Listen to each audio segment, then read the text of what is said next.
La concesión sería por un periodo inicial de 20 años y habría una opción de extensión por parte de la ACP. Y estamos, ahorita mismo, el calendario, lo que estamos viendo es un contrato ya hacia finales del año 26. Para licitar. Correcto.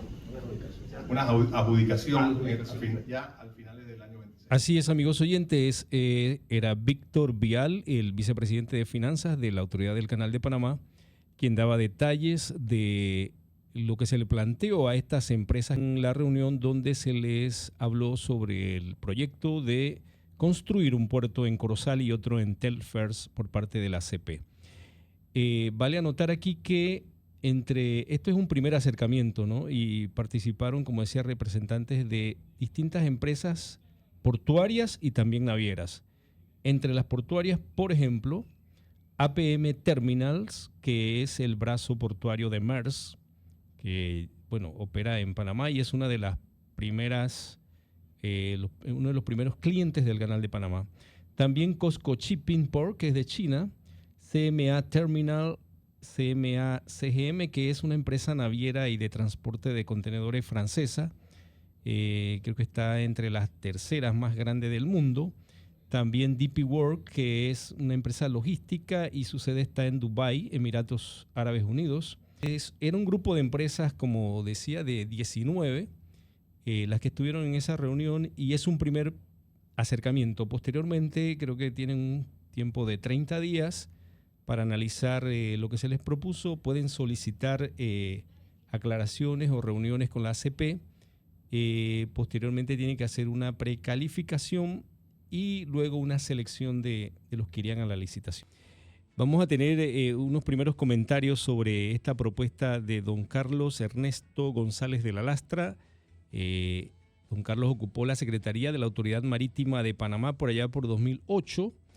Además, ha estado muy de cerca con el tema de la estrategia marítima y también viendo los modelos de puertos, ¿no? El tipo de puertos que se operan en distintos países.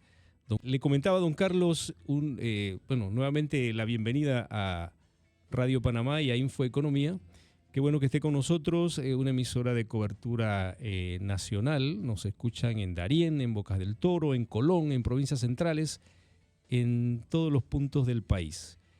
¿Cómo ve usted esta propuesta de la Autoridad del Canal de Panamá o este primer paso de reunirse con empresas interesadas en invertir en terminales portuarias?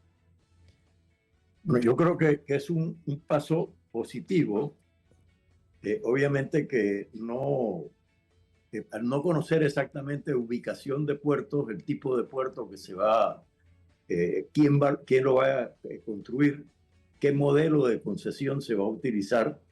Hay 4 modelos clásicos de concesión. Creo que el que más le conviene a la República de Panamá es el Landlord Port, que hay una inversión importante del sector privado. Tienen el manejo del puerto, pero tiene la supervisión de la autoridad portuaria, en este caso sería la autoridad del canal, donde no pierde realmente los compromisos internacionales como Estado rector de puerto que se obliga a Panamá. Entonces, eso es sumamente importante porque las concesiones que se han dado en Panamá no han seguido un modelo de las 4 clásicas tipos de concesiones. Y por eso estamos en lo que estamos. Hay una situación donde la utilización y el usufructo de la posición geográfica, el resto del país no lo sientes. Sobre todo en el caso del Caribe, donde tenemos 3 operadores portuarios y sin embargo tenemos una ciudad que está completamente destruida, que es la ciudad de Colón, cuando todas las ciudades puertos en el mundo son ricas. Claro. ¿No? Por ejemplo, el caso de Nueva York. El caso de Nueva York, ellos hacen concesiones sobre tipo landlord, donde le dan una parte del puerto, el control del puerto lo tiene el New York Port Authority, ¿no? Le dan una parte, construye el concesionario, le dan una extensión que puede ser de 20 a 30 años, ¿no? Pero la supervisión de la actividad la lleva la Autoridad Portuaria de Nueva York. Y las utilidades son de tal naturaleza la autoridad portuaria de Nueva York es la que ha financiado las autopistas de Nueva York, los aeropuertos de Nueva York, inclusive las famosas torres que fueron destruidas, las Torres Gemelas. O sea que el puerto participa en el mejoramiento de la calidad de vida de los ciudadanos donde está ubicado el puerto.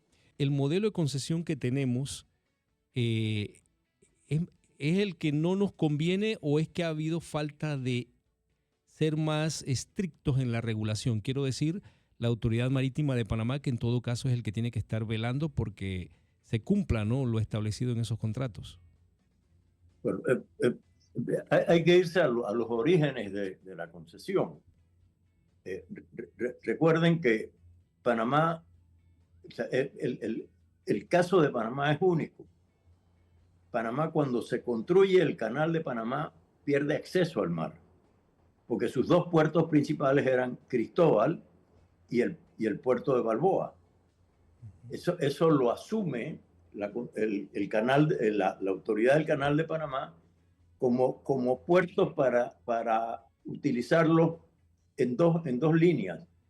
Primero, eran los puertos del canal, no de la República de Panamá. Era para traer todas las mercancías que se requerían tanto para los empleados del canal como para las bases militares. Si Panamá quería introducir a través de esos puertos, era como si estuviera en puertos extranjeros. No tenía ni siquiera control de la parte humana del puerto. O sea, si un marino bajaba sobre el control de inmigración de los Estados Unidos. O sea, nosotros perdimos todo el control y el conocimiento del manejo portuario. Eso hizo que el país no reconociera al mar como la fuente de su propia riqueza. Cuando se firma el tratado, y eso incluía la devolución de los puertos y el ferrocarril, nos encontramos en una situación realmente desesperante.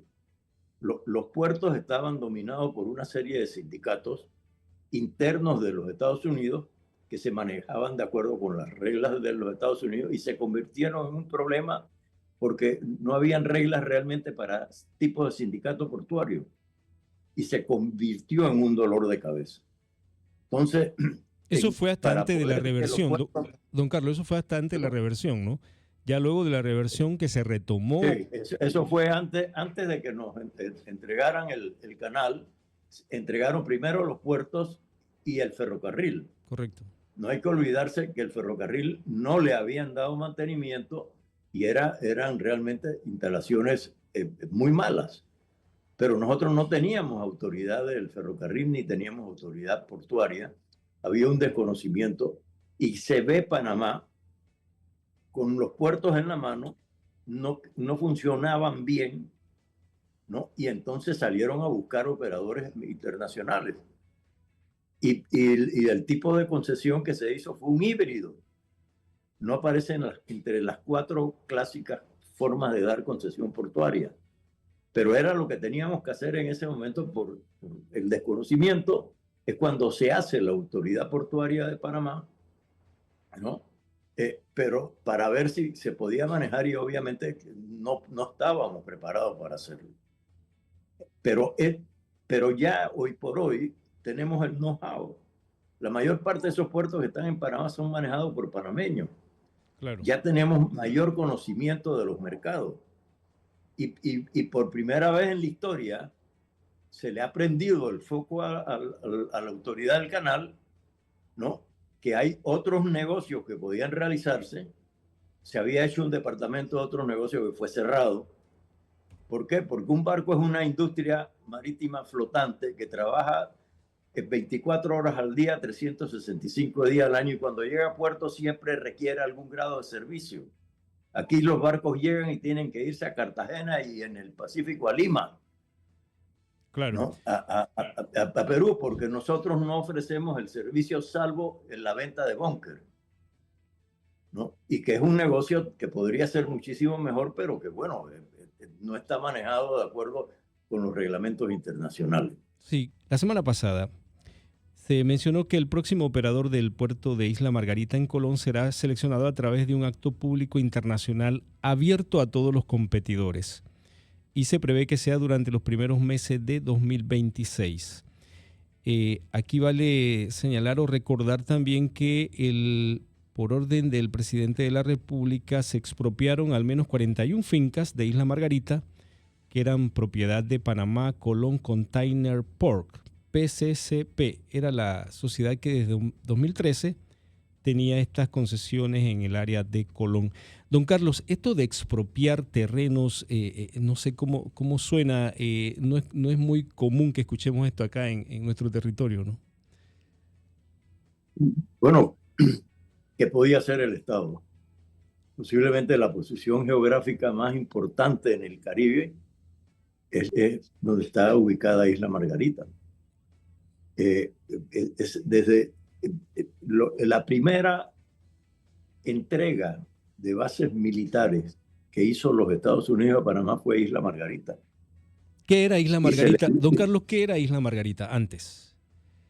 Bueno, era la puerta de entrada del Canal de Panamá y formaba parte de un complejo marítimo importante, ¿no? La Isla Margarita, un poco solo, que tenía los puertos de submarinos que formaban el eje de defensa del Canal de Panamá. Hay que entender que ese es un problema que estamos muy conscientes los panameños, que todas las rutas marítimas, en caso de conflicto, se convierten en un atractivo de quien está en el conflicto. O sea, todas las rutas marítimas tienen acuerdos de defensa con otros países. Por ejemplo, en el caso de Singapur, tienen acuerdos de defensa con los Estados Unidos, con Inglaterra y con los países vecinos que forman un complejo de defensa, ¿no? O sea, cuando se empieza a construir el Canal de Panamá, ya por los norteamericanos, empieza también la Segunda Guerra Mundial, ¿no? Y obviamente uno de los lugares donde se llevó la mayor conflagración de guerra fue el Océano Pacífico, que era donde era muy fuerte Japón y donde tenía instalaciones militares muy fuertes también los Estados Unidos, como el caso de Hawái. Entonces, la Isla Margarita, que es una parte de extensión de Colón. Que no es una isla, yo creo que es como una península, don Carlos, no es necesariamente una isla, sí, ¿verdad? Es una salida. No es necesariamente una isla, es efectivamente una península, por eso digo que es como una extensión de Colón, y formaba parte de ese complejo. Entonces nos entregan la Isla Margarita, se la pasan a la dirección ¿cómo se llama? De la gobernación de Colón, y entonces de ahí viene un proceso de venta de lotes, en fin, de una serie de cosas que se hicieron, pero todas con la marca de la corrupción. Y la última, que fue muy objetada y muy criticada por los órganos de difusión pública de Panamá, fue la que se hizo en el 2013. Que fue una concesión realmente que tenía muchísimo cuestionamiento. Pero todo eso forma parte de que no hay una estrategia marítima, una estrategia portuaria, no hay el conocimiento de la posición geográfica extraordinaria que tiene Panamá. Panamá no solamente une dos océanos, porque es una cintura delgada, sino que une dos continentes, Suramérica, Centroamérica y Norteamérica. O sea que en nada más hemos aprovechado una parte pequeñita de esa posición geográfica que es la región interoceánica. Entonces me parece que el paso que ha dado el gobierno, que es un paso riesgoso, porque las expropiaciones siempre tienen niveles de riesgo legal, es el correcto. Primera vez que un gobierno dice, vamos a tener un puerto ahí y lo vamos a hacer. No como antes que decían, ahí puede haber un puerto, pero vamos a ver qué negocio sacamos de una concesión. Y otra cosa que yo recomendaría es eliminar los contratos leyes. ahí empieza una de las etapas más feas de la corrupción. Sí, y que hay que hacer una diferencia. Los diputados quieren votar y exigen un usufructo de lo que va a hacerse. Sí, O sea, empecemos perdiendo dinero por la desgracia de la corrupción. Sí, don Carlos, lo que quería hacer es la diferencia para beneficio de los oyentes, que los dos puertos que está licitando la autoridad del Canal de Panamá los hace bajo su decisión, ¿no? Porque incluso los terrenos de Corozal son propiedad de la autoridad del Canal de Panamá. En este caso, Isla Margarita sería también un proyecto portuario, pero estaría coordinado por la Autoridad Marítima de Panamá, es decir, por el Estado. Así es, así es. Porque obviamente que si hacemos procesos de concesión de acuerdo con lo que dice el manual de concesiones, tendríamos que tener una autoridad portuaria fuerte, bien diseñada, con expertos, que la Organización Marítima Internacional que le exige a las naciones responsabilidades portuarias pueda ejercer las funciones que le indican los convenios internacionales de navegación. Entonces, o sea, tenemos que rehacer nuestro sistema marítimo. Por eso he venido insistiendo desde hace muchísimos años en la necesidad de tener una estrategia bien diseñada. Fíjese, cuando nosotros estábamos en la comisión presidencial para la redacción del título constitucional, nos dimos cuenta que para proteger el canal, ¿no?, de la arpía política de Panamá, le pusimos una gran cantidad de controles, pero lo separamos del resto del país. Se convirtió en una entidad igualita al Canal Son, pero manejada por panameños. Entonces, ahí fue donde surge el artículo 317 de la Constitución, que dice más o menos que el Canal de Panamá y todas las entidades vinculadas al sector marítimo de Panamá formarán parte de una estrategia marítima.